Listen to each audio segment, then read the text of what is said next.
Text number 20.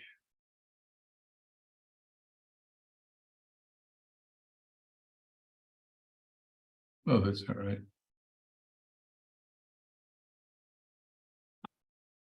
Krishna Kumari, what was the verse that I chose?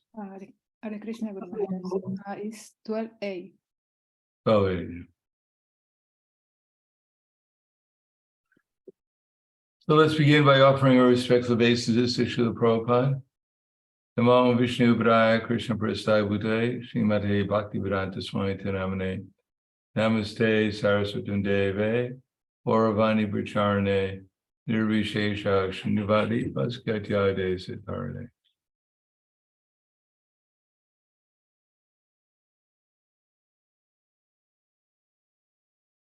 We have Evangelata on the call. He's here. Yes, Maharaj. I'm here. Hare Krishna, I'm here. So this is Bhagavad Gita, chapter 12, devotional service, text number 8. Mayeva mana adatsva mayibudim niveshaya divashi shashima eva atoravamna samshaya. Translation and purport by His Divine Grace, A.C. Bhaktivedanta Swami Srila Prabhupada. Just fix your mind upon me, the Supreme Personality of Godhead, and engage all your intelligence in me. Thus you will live in me always, without a doubt. Srila Prabhupada's purport. One who is engaged in Lord Krishna's devotional service lives in a direct relationship with the Supreme Lord. So there's no doubt that his position is transcendental from the very beginning. A devotee does not live on the material plane. He lives in Krishna. The holy name of the Lord and the Lord are not different. Therefore, when a devotee chants Hare Krishna, Krishna and his internal potency are dancing on the tongue of the devotee. When he offers Krishna food, Krishna directly accepts these edibles, and the devotee becomes Krishna eyes by eating the remnants. One who does not engage in such service cannot understand how this is so, although this is a process recommended in the Bhagavad Gita and other Vedic literatures. So the verse again, Mayeva mana adatsva mayi buddhim niveshaya divashi shashima eva adoravamna samshaya. Just fix your mind upon me, the Supreme Personality of Godhead, and engage all your intelligence in me. Thus you'll live with me always without any doubt.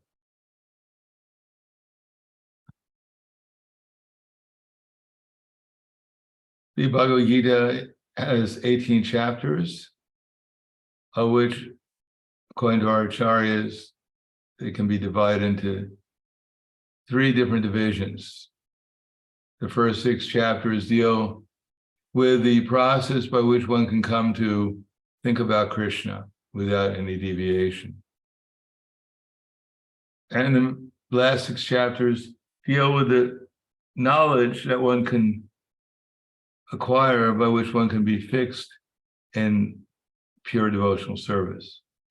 But the middle 6 chapters, beginning with chapter 7 and ending with this chapter, deal with unalloyed pure devotional service without any desire for material gain or any anxiety over material loss. So here in this particular verse, Krishna begins a succession of verses of what is the most superior method of devotional service and which are other methods to bring one to the superior method. So Krishna starts with the ideal consciousness of a devotee, where he says, just fix your mind upon me, the Supreme Personality of Godhead. So that's our goal, or as Krishna says elsewhere, for one, yomam sarva bhutastam atmanam sarva bhutani chatmani ikshite yoga yukta atma sarvatra samadarshana. That a true yogi observes me in all beings and also sees every being in me. Indeed, the self-realized soul sees me, the same Supreme Lord, everywhere. Yo mam pashati sarvatra, sarvam cha mai pashati, tasyaham na pranashami, sa cha me na pranashati. And for one who can see me everywhere, and who can see everything in me, I am never lost to him, nor is he ever lost to me. In one sense, Krishna is everywhere. That it's not possible to be separated from Krishna, because eternally we're completely dependent upon him. Just like a spark is dependent upon the fire. So even in the present moment, we're always 100% dependent upon Krishna. The only thing is, under the illusory energy, we think we're separated from Krishna, but that's not possible. As Krishna says in the Bhagavad Gita, Savasya chaham ridi sanavishto vatak smritir jnanam apovanam cha. That he's already with us as a super soul, and we have an active relationship with him. He's giving us remembrance. So whatever we're remembering right now, and all of us remembering something, just like I'm looking at my computer screen, so I remember it's called a computer. Now, without Krishna telling me it was a computer, I could look at it. For instance, if I try to remember what it is in Arabic, I'd have a very hard time because I have no idea. Krishna is not so merciful as to give me a remembrance of what this computer is called in Arabic. Nor is it necessary for my service. In any case, even if I ever heard what the word for computer is in Arabic, Krishna is not giving me remembrance, he's giving me forgetfulness of that word. So out of his mercy, Krishna is giving us our present conception of what we think is real and what we think is unreal. He's also reminding us, if he didn't remind us, we couldn't say anything, we couldn't do anything. If he didn't remind us to put one foot in front of the other, then we couldn't walk forward. If he didn't remind us when we put food in our mouth that we're supposed to move hopefully, our teeth up and down to chew the food, we wouldn't be able to do it. On the other hand, Krishna is also very kind. If we had to remember everything we had ever experienced in the material world, we'd be even more crazier than we already are. Could you imagine remembering being a fly and suddenly you're put into a tongue of a frog?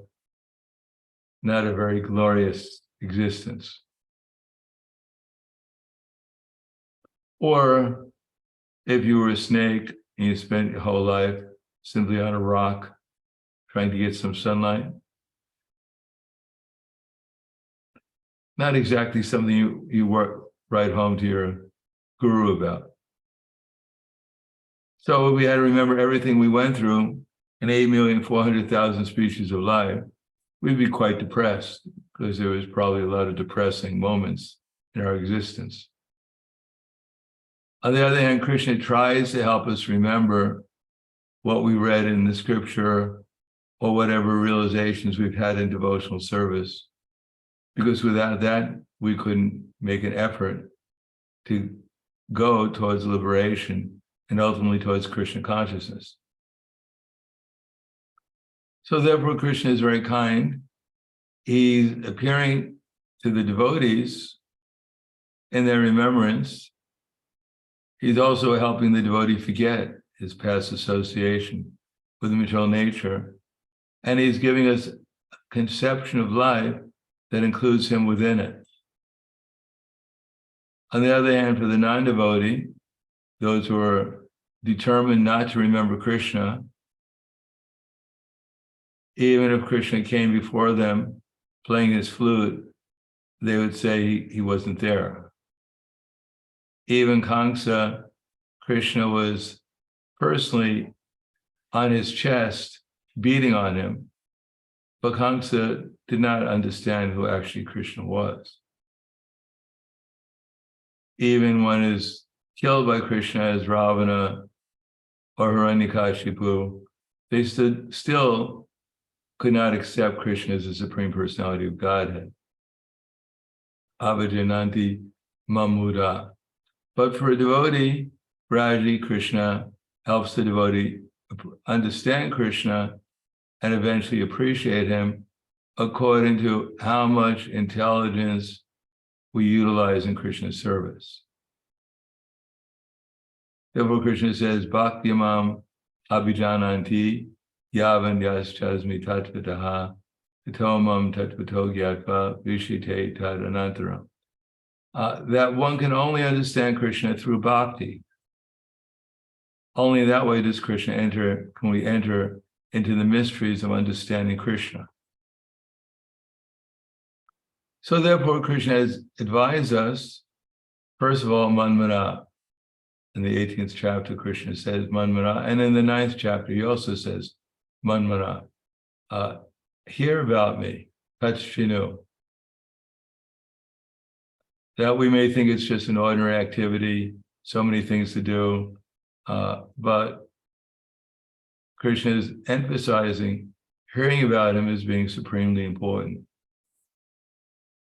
Hearing about him means to hear about how everyone and everything is also related to Krishna. To hear about Krishna personally, and to hear how everyone and everything is related to Krishna, and the process by which we can become purified and revive our original awareness of Krishna, and how everyone and everything is related to Krishna, known as devotional service. So Krishna says in Bhagavad Gita in the 10th chapter that he's the goal, because he's the source of everything. And therefore, when we see Krishna, we see unlimited beauty, and we can take shelter of his unlimited wealth and fame and knowledge and renunciation and strength. So therefore, we're hearing about Krishna not as an ordinary person, nor are we hearing about devotional service as an ordinary activity, because some activity which can bring us in contact with an all-attractive person can't be an ordinary activity. Because there are so many activities. If you go on the internet, you can find out about how to do practically anything nowadays. How to sew a basket, how to play volleyball, how to skip a rope. Everything is there. But it doesn't matter how good at volleyball one becomes, or how expert one is in basket weaving, or even if one can touch one's toe on the opposite ear, one is not getting any closer to Krishna. All these activities may, in the minds of ordinary people, be extraordinary. If someone can stand on his finger, especially the little finger, he's considered to be almost in heaven. But actually, it's not taking anyone any closer to heaven, or what to speak of the spiritual world. But this is what people think. And when they see devotional service, these people are chanting Hare Krishna. These people are dressed in what they consider to be bed sheets. Their hair has fallen out for some of them. Then they consider that these people are, at best, devoid of any real sense of worth, material worth in their existence, or at worst, they're completely crazy. They're so far gone. There's no sense hearing from them or talking to them, because they just say the same thing all the time, Hare Krishna. That's all they know.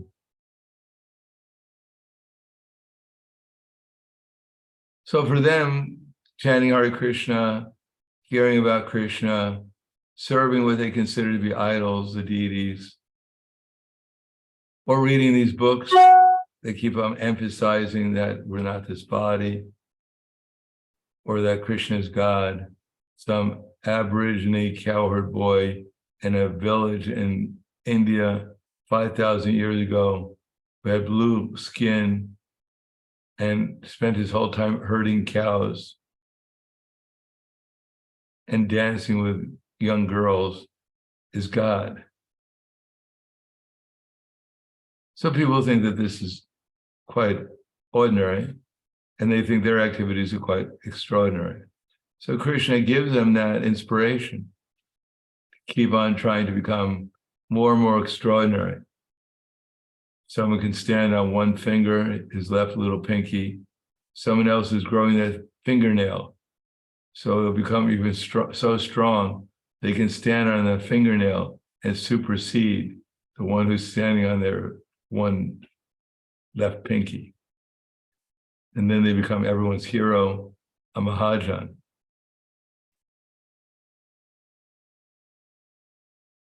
Therefore, it requires some hearing and submissive hearing. If one is so inclined to try to find out, first of all, who am I and what is actually my goal in life? Is it to grow my fingernail so strong that I can stand on it? Will that actually bring me to the spiritual world, to eternity, bliss, and knowledge? Or is there some other goal in life other than growing my fingernail or standing on my little pinky? So therefore, one has to hear from the right source with the right attitude. And then at the beginning, a little logic and reasoning. For instance, Prabhupada used to say that all of us, we had a father and mother. And our fathers and mothers also had fathers and mothers. And lo and behold, even our great-grandparents also had fathers and mothers. So where do we trace back that one of our great-great ancestors didn't have a father and mother? Or is there any record that one of our great-great ancestors actually had a father and mother, but they were monkeys? Is there any such history in our family album?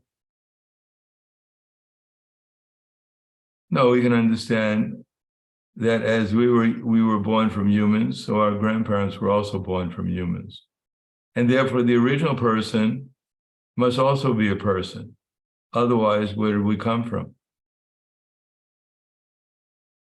If the original father and mother were a rock, then how did they become a person? And how do they have children? Did a rock, have you noticed any rocks falling in love with each other and producing children? Two sapphires got together and they produced a diamond. No, that these things don't happen in reality. They only happen in the imagination of people under illusion. Therefore, a little intelligence means a little common sense. And with a little common sense, we can understand things which are quite uncommon in the material world nowadays. Namely, that life comes from life, and that the Supreme Person is also a person, like we're persons. Prabhupada used to say, what has disqualified Krishna from being a person? What did he do that was so bad that he couldn't be a person?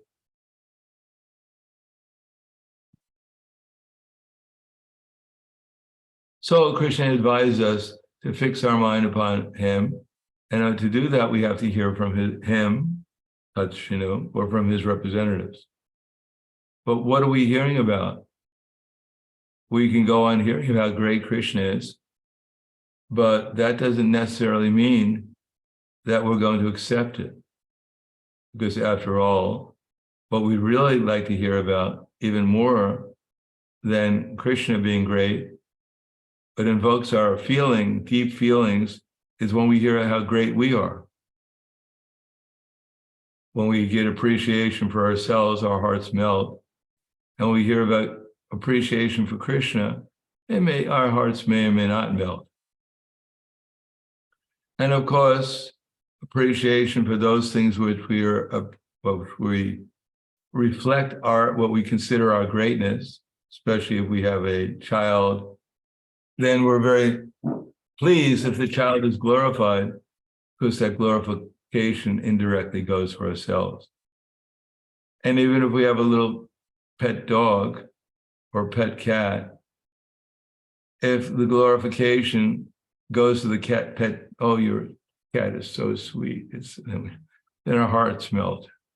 We feel something. Because we're inclined to put our minds, our sentiments, our feelings into the material world. But by intelligence, when we hear about Krishna, and then find out the process by which our sentiments can be actually directed towards Krishna, so we can actually get the mercy of Krishna and feel his existence, experience his existence. Because after all, we didn't join the Hare Krishna movement to find out theoretically that there's God. We joined it to experience happiness, eternal, unlimited happiness, which increases our awareness and allows us to love everyone and everything all the time. Because even if we loved everyone and everything for 99% of the time, and then 1% we were in depression, then we couldn't really be happy. We'd always be worried about when my mind would change from this unlimited happiness to another state of undesirable consciousness. So therefore, Krishna advises, what is the process? Tesham sadatam yuktanam bhajantam pratipurvakam. So in the association of devotees, bodhiyash parashparam, what we're exchanging is ideas and realizations about how to become more steady in devotional service and how to do it with more enthusiasm. More steady means, of course, we have to be willing to perform devotional service, which means that we have to take time to do it. And to take time to do it means we have to give up other activities. Our desire to become famous athlete, to become a famous artist, to become expert in anything requires a great amount of endeavor and training. So try to become expert in everything in the material world. It means we have to give up something in order to engage in sadhana bhakti. Because Krishna says, just fix your mind upon me, but that's not possible at the beginning, because our minds are going to so many different places, and we don't have sufficient intelligence to understand exactly what to do and what not to do.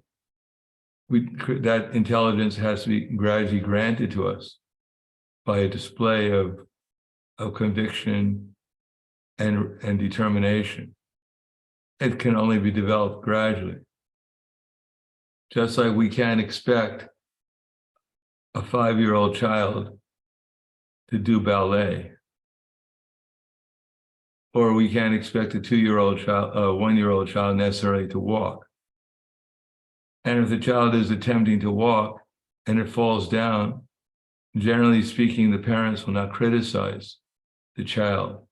Oh, you rascal child. I walked the second attempt. And this is your 5th attempt. You have one more, or else you're banished from my house. You're not worthy to be my son. You're an embarrassment for our dynasty. It's taking you 5 times to learn how to walk.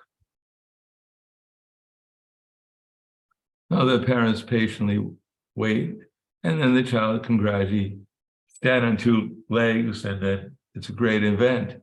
It's an appreciation. Now, if we're 50 years old and we're still trying to stand on 2 feet, it may not be appreciated as much. But for a little child to learn something like that is considered to be a great celebration. Similarly, and then of course we expect, then the course of time, the child will know how to walk. And then if he becomes a devotee, he'll learn how to dance in ecstasy. So we have to expect this gift of transcendental knowledge is bestowed upon us when we give up other types of perceptions and conceptions and transfer our attention and our aspirations more and more to Krishna and his service. But that can only be done gradually, and it takes some experience. And also, we have to expect that for Krishna to show us his mercy, we have to be put into difficulties sometimes. Of course, the material world, by its very nature, is difficult.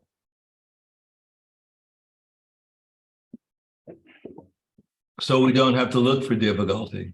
It's already difficult enough. Therefore, if every day we can simply go on trying to chant Hare Krishna and japa, hear about Krishna in Prabhupada's books, have some kind of worshiping the deity. It doesn't have to be big deity, life-size deity. It could be just a picture of Panchatattva. And service of devotees. So we have to see who is a devotee. Anyone who chants Hare Krishna, Lord Chaitanya Mahaprabhu has said, they should be known as the best in the crowd.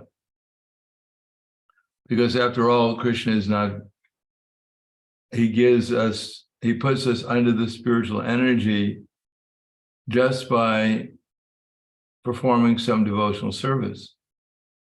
If we do any service to Krishna, we're under the spiritual energy to some extent or another.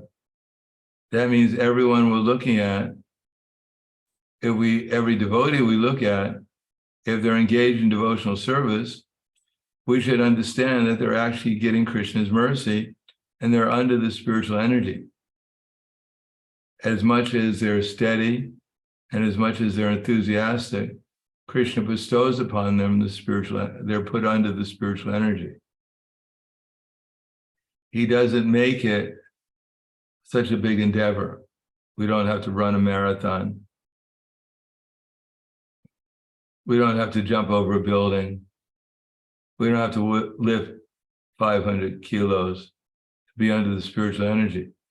We just have to chant Hare Krishna. Tadatam kirtayanto mam yatantas chadrida vrataha namasyantashamam vyapakta nityukto pasate. Always chanting my glories, endeavoring with great determination, bowing down before me. These great souls perpetually worship me with devotion. So, in other words, any devotee, or what we may consider aspiring devotee, who's engaged in any of the 9 processes of devotional service, beginning with hearing and chanting, we should understand what we're seeing is a manifestation of Krishna's energy, spiritual energy. Their activities in devotional service are actually the manifestation of the internal energy of Krishna. Now, we may think they're a man or a woman, they're an American or a Russian or Ukrainian or Australian or Peruvian. We may think so many things, but this is all our misconception. They may have some designation like that officially, but actually what we're seeing is the spiritual energy. And our relation with that spiritual energy will depend upon our service attitude towards that devotee. If we think they're an ordinary person, then there's no question of a spiritual relationship with them. And if we think they're a manifestation of the spiritual energy, then our relationship with them becomes spiritual if we have the attitude of servant, of the servant of the servant. Therefore, when we come to the point of initiation, initiation is not just a formality in order to clear us of sinful reactions. Initiation is a process by which we can gradually understand that we're the servant of the servant of the servant of Krishna, that we're given spiritual names at the time of initiation, just so that we can cease identifying ourselves with our material designations and instead designate ourselves as Krishna's servant of the servants of Krishna. And in the society of devotees, then we can learn how to actually become a proper servant of Krishna's servants. And Krishna will give us the intelligence how to do that. To worship the deity in the temple is difficult. People generally don't like to come to the temple. They don't like to worship anyone, especially someone who's designated as God. For most people, bowing down seems abominable. It seems that there's something quite strange that people have their, I forget what they call that, when you feel when you're depressed and your personality is not very enlivened and about your own self-worth or lack of self-worth. Is that what they call it? Anyone know the psychological term for it?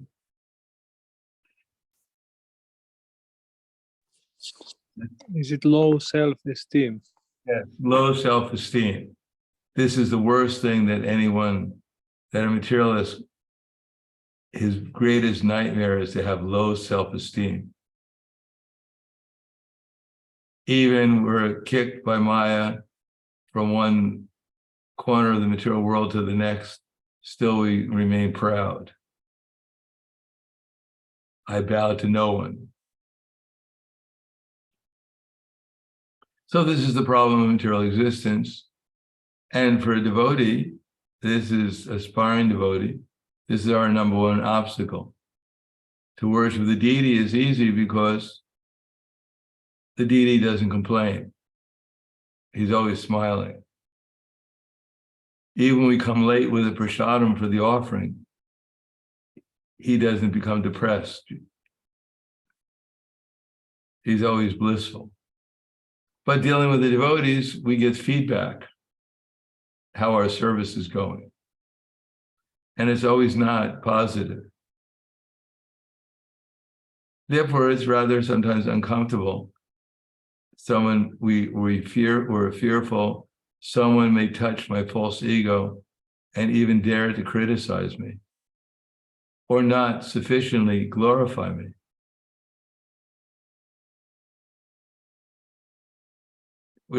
I associate with the devotees and they don't give me the emotional upliftment that I think I deserve. On the other hand, if that's what we're looking for, no one can give us sufficient emotional upliftment. We'll always hanker for more because it's emotional upliftment in the material world is just that. It's all on the emotional platform, which comes and goes like seasonal changes. So devotional service means to learn the process of loving others. As Chaitanya Mahaprabhu said, Srinada Pisani Chena Traiva Sahishnuna Amarina Maradena Kirtani Aksadahari. In order to love others, first of all, we have to become humble. To become humble, we have to give up our false ego, our false identification with this body, and therefore become tolerant of the inevitable problems of material existence. But then even higher than that, And even more rewarding than that is to actually appreciate how the devotees are engaged in devotional service and not become overwhelmed by my glorious activities as an instrument for Krishna. Because even my activities are also under the spiritual energy, which means that they're also not my activities. They're the activities that Krishna has bestowed upon me, of this body, by engaging this body and my mind and my words in his service, by my willingness to act as his instrument. So my activities are not really any glorious than anyone else's activities under the spiritual energy, because they're all Krishna's activities. They're all glorious. But to just be anxious that my activities under the spiritual energy are glorified would be quite boring, especially when there are so many devotees who are doing so many nice activities for Krishna. Could you imagine if you lifted up, you picked up the Krishna book, and the only thing in it, in the Krishna book, was the story of your life? It would be quite boring after some time. But in the Krishna book, there's a story of Krishna, and so many different devotees of Krishna, and so many exciting pastimes with Krishna, and how Krishna loves his devotees and how he helps the demons by destroying them.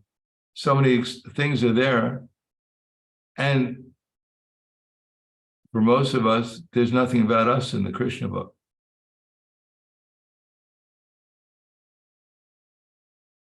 Therefore, it's an opportunity to appreciate how glorious are these devotees' activities in relation to Krishna. But that Krishna book is also going on outside in the Hare Krishna movement, that all these devotees are engaged somehow or another by the mercy of Prabhupada and his representatives, by Guru, Sadhana, and Shastra. They're placed under the spiritual energy, and they should also be appreciated. And if we do that, then amanina madhidena, when we become happy, loving to the other devotees, then we'll be satisfied. We won't have to have our activities appreciated, because if we love others, we'll automatically be satisfied and happy. Not only that, but if we love others, then Krishna will reciprocate with us, and we'll be under the spiritual energy in truth, in intense spiritual energy. Just like Lord Chaitanya Mahaprabhu, he came for three reasons, internal reasons. But one of the most significant ones is that he wanted to know how Srimati Radharani was loving him, the happiness she feels by loving Krishna.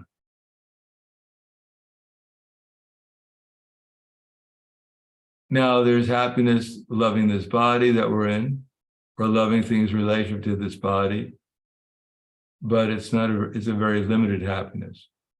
But by loving Krishna and loving things in relation to Krishna includes everything, and includes our natural loving propensity expanded unlimitedly.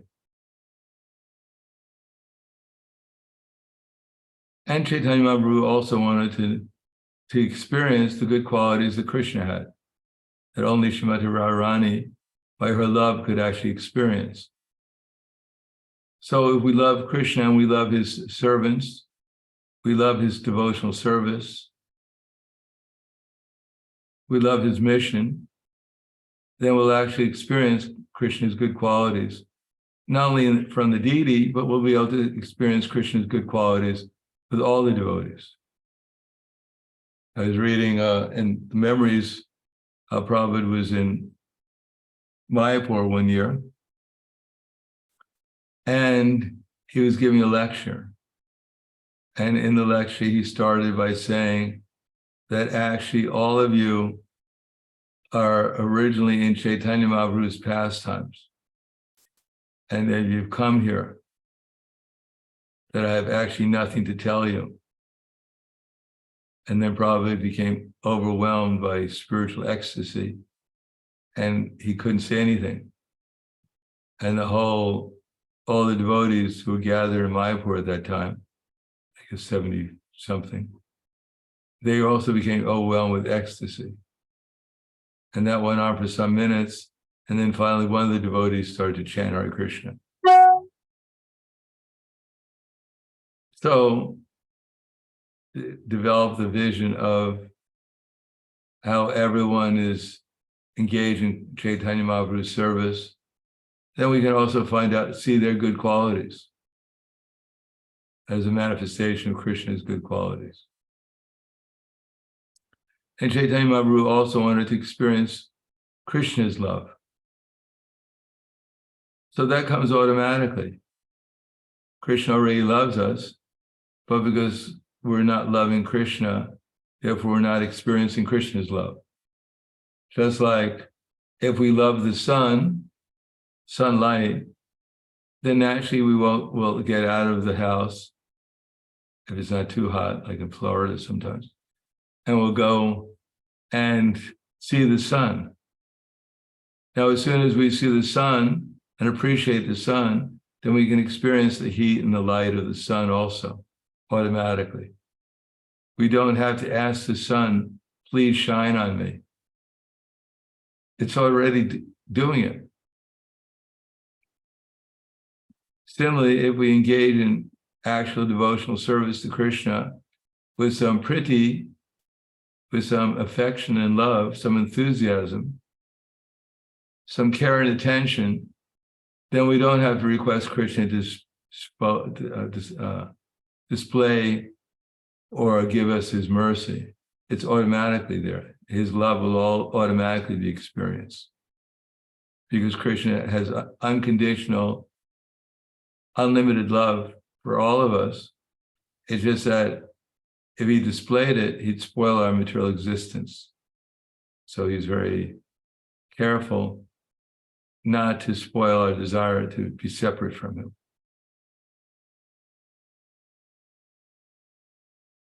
Therefore, if we take to the process of sadhana bhakti by hearing and then try to apply it however much we can, but an important thing is that we should try to seek the association of devotees, good devotees, serious devotees, as much as possible. Because Krishna consciousness is not just believing, there also has to be a sense of belonging.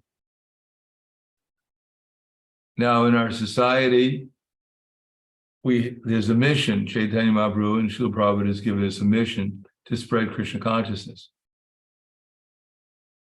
So that mission means to belong to this whole society of devotees, not just a small section of devotees. All the devotees are engaged in serving, especially Prabhupada in the mission, and even outside of our society, they're also under the spiritual energy. They're also instruments for Krishna. So we should have a sense of belonging to the same family. Unfortunately, the unity of ISKCON is not so clear.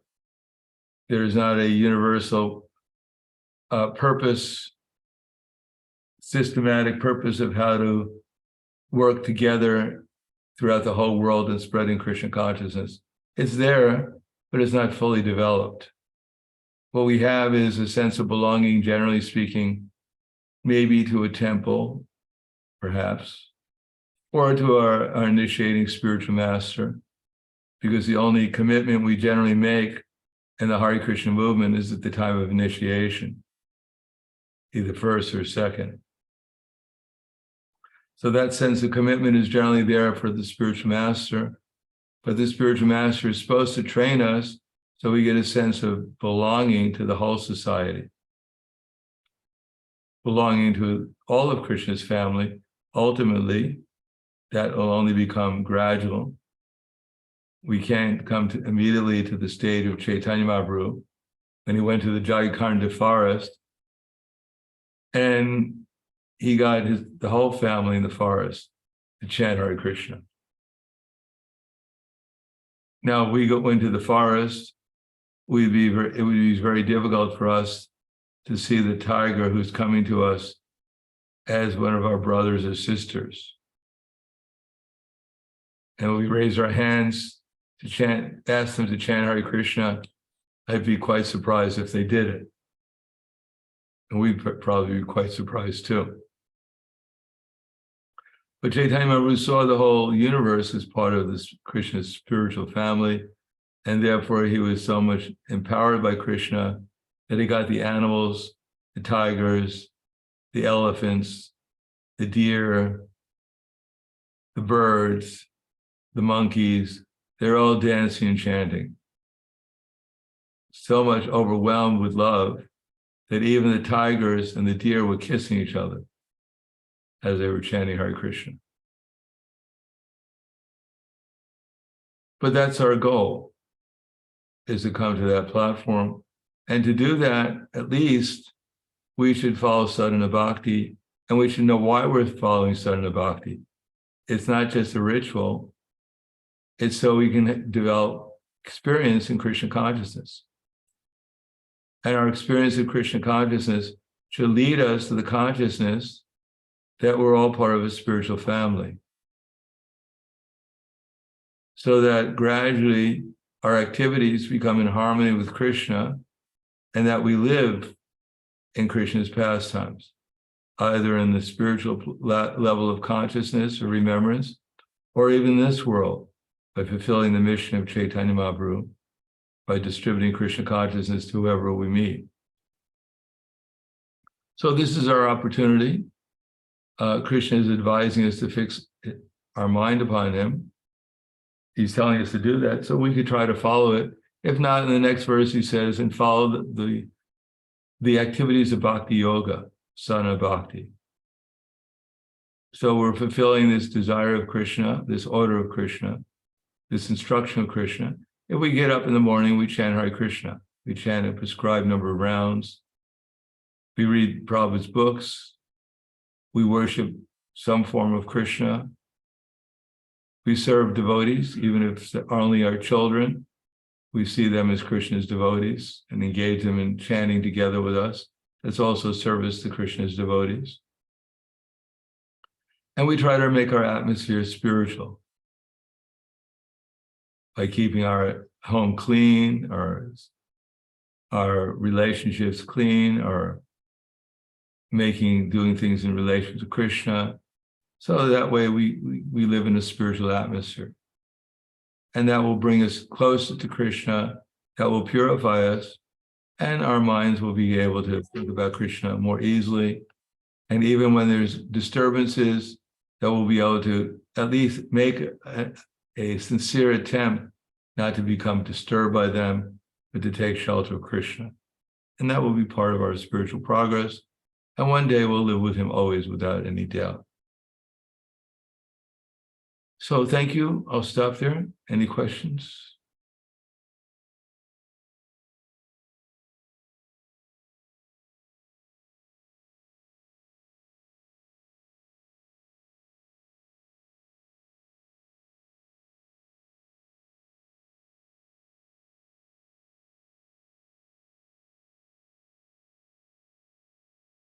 Yes. Agnihotra. Харе Кришна, Гуру Махарадж. Скажите, пожалуйста, как мы можем больше проявлять любовь к Кришне, чтобы чувствовать его любовь? Вы об этом в лекции сказали. Не могли бы вы глубже, пожалуйста, этот момент раскрыть? Maharaj, do you need the translation or are you good? Did everyone else get the translation? I don't think everyone. Okay. So how do we show our love for Krishna so that we can experience his love towards us? You said something about this in a lecture, but could you please deepen my understanding? What should we do towards Krishna that we will experience his love for us? Well, our first method, well, generally speaking, most people experience Krishna first by taking prasadam. And if it's nice prasadam, they think Krishna is nice. And also they may hear the holy name. Hopefully they hear it and it's somewhat, appreciated by them. If someone's 90 years old and they hear the holy name chanted like a rock band, it may not be as appreciated by them as if they hear it in a little bit more classical way. So hopefully we hear the holy name in a way that we can most likely appreciate. So there are different audiences, and therefore there are different types of appreciation. So that's generally the first thing. And then if one becomes a little advanced, then we appreciate Krishna by hearing that something makes sense, what we're hearing. Something gives us some hope that there's another existence beyond this temporary, problematic material existence. So that hearing has to be deepened by seeing it in different perspectives. So it becomes clarified. We can actually see it with our eyes. We can hear it with our ears. We can taste it with our tongue. So we have to assimilate the knowledge so it becomes understandable, assimilated, perceivable by us in our daily lives, something practical that we could apply, not just some theory that we hear and forget about. And when we're actually trying to apply, one of the methods of coming to a higher state of consciousness is to develop conviction. As I said, conviction, belief is something you'll argue about, but conviction is something you'll die for. Now, the material world is a place of problems. At least that's my experience. Maybe someone else has a different experience. It's a place where there's challenges. Now, how we meet the challenges will determine how Krishna reciprocates with us. That it's easy to be a good devotee when there's relatively everything is going our way. But when there's challenges, then we have to, if we remain convinced, remain steady in our service, in our attitude especially, then Krishna understands we're serious and he reciprocates with us. In the Srimad Bhagavatam, Prahlad Maharaj, who was born as a prince from the emperor of the universe, could have had a relatively peaceful, happy life. He wouldn't have made it into the Bhagavatam, though. Prahlad Maharaj was born, and his father gave him all the toys in the universe. He had 15 nurses to take care of his whatever he wanted and 5 cooks. And he grew up fat and happy and left his body. He would not have made it into the Bhagavatam. But Prahlad Maharaj, his life was not exactly that of comfort that you would expect of a prince of the universe. His own father spent his time trying to kill him. I mean, this is extreme child abuse. It's one thing if you try to throw your son into a pit of poisonous snakes, but if it didn't work out, you might have a change of heart. But no, Hiranyakashipu had him picked up and thrown over a mountain. He was serious about killing his son. So it's that Prahlad Maharaj was being harassed by his father, and they went on vacation for a few months, came back, got harassed again. It was under constant disturbance by his father, yet Prahlad Maharaj, his attitude never changed. His activities never changed. He never stopped chanting Hare Krishna or telling others about Krishna, his classmates. He remained steady. And therefore, Lord Nrsingadev personally appeared from the pillar to save him. He could have just given Hiranyakashipu a heart attack. Wouldn't be very difficult, because he was in Hiranyakashipu's heart. He could have just stopped it. Sorry, Hiranyakashipu, this is it. You've gone too far. Oh, Krishna. No, he personally appeared from the pillar, and he saved Prahlad Maharaj, because Prahlad Maharaj displayed such perfect attitude, such submission to the will of the Lord, that Lord Nrsingadev became obliged to him.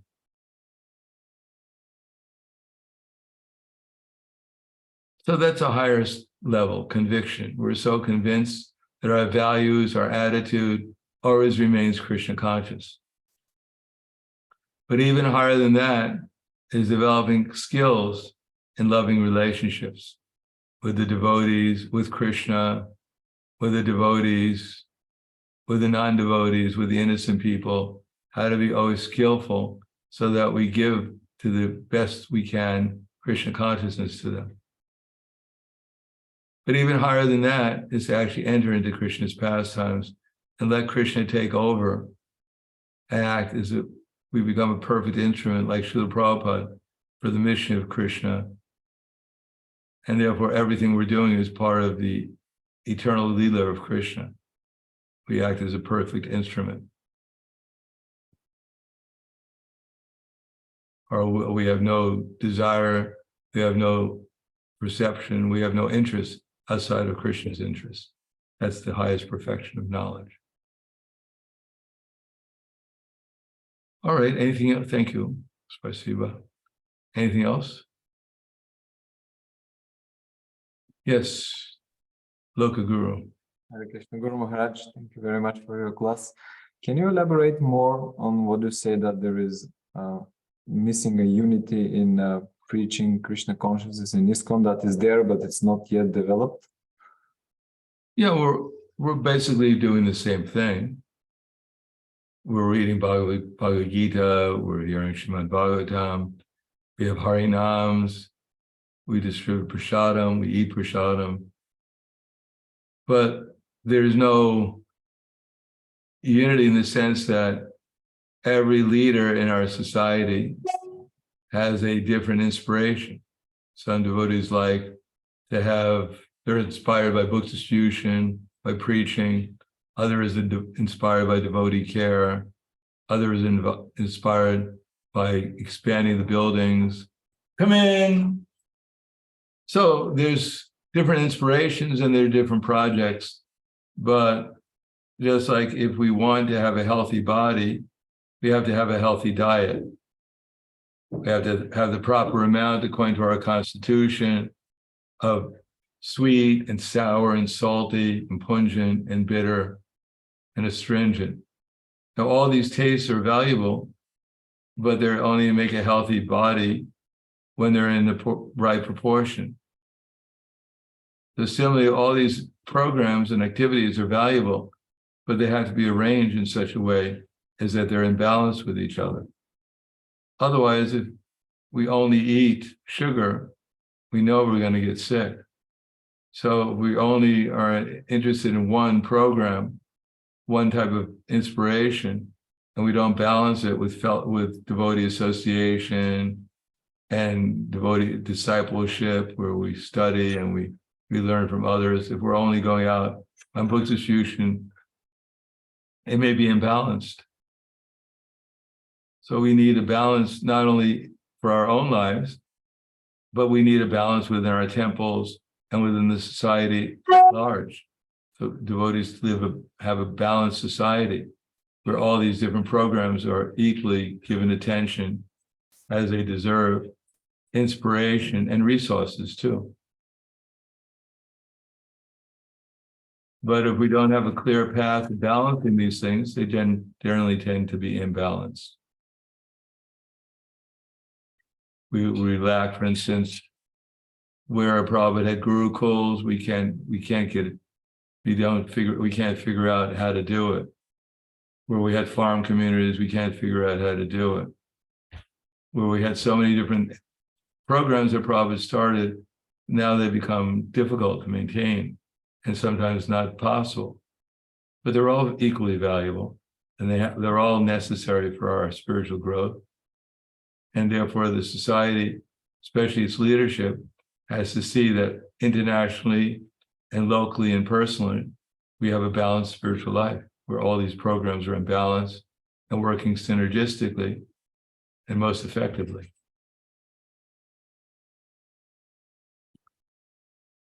Thank you. Grantaraj Srimad Bhagavad Gita ki jai, Srila Prabhupada ki jai, Gaur Premanand. Hare Hare Bol. Thank you, Gurudev. Hare Krishna. Hare Krishna, Hare Krishna. Hare Krishna.